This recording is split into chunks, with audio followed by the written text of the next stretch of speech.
early the next morning, and I almost said no, just to try to be responsible. But at the same time, it felt really important, and there was a sense that, this matters, and for some reason I think I'm supposed to be in this car. And so there was a couple of us, and we jumped in the car, and went and met Renee, and she was staying in an apartment, basically an apartment full of college students near UCF, and it was a place full of drugs. She had been in a really bad situation for a while.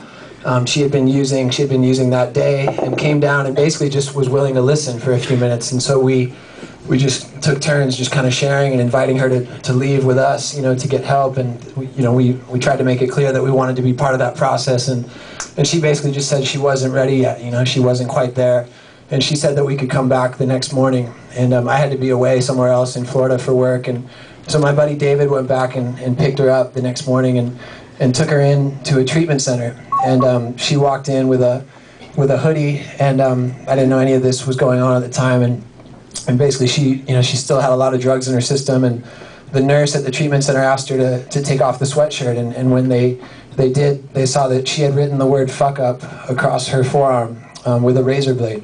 And I say that not to shock you with a bad word in a church place, but to say I think this was what this girl believed about her life in that moment, that this was the identity, and these were the lies that she was buying into.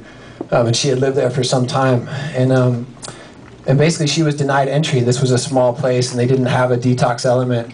And they said that she could come back 5 days later, but they couldn't take her that day. And she came and spent the next 5 days with my friends and I. And I'm going to basically just tell you the abbreviated version, but halfway through that time, well, first off, we stayed up late every night.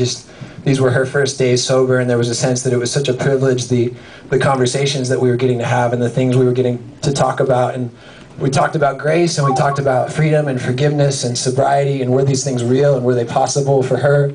And there was just a sense that everything else kind of needed to be pushed aside, and we just had this amazing opportunity to spend time and kind of watch this girl come back to life.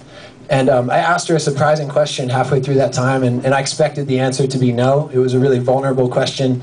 And I said, hey, what would you think about the possibility of telling your story?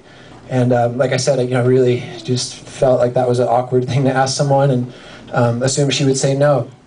And she surprised me and said some things that I'll never forget. She said she loved the possibility that there could be a purpose for her pain, that other people might relate to her story, and maybe people could even find hope in that. And so we spent 5 days together, and then I sat down and wrote this story. And something we both smiled at when we realized this story was going to be written was that we didn't have the privilege of a happy ending. We didn't have it 5 years out. Like, we just had to be honest with what we had. And it was a really difficult story. It was dark and it was painful because that was real, and that was where she had lived. And yet in the middle of that, she believed in hope. She believed in truth. This was a girl that knew Jesus, that had grown up in the church. And so I think you see this contrast of pain and hope, and really believing that things can change, and yet knowing that it's a long road and it's a difficult road. And I kept coming back to this title that felt way too long to be a title, and it looked funny.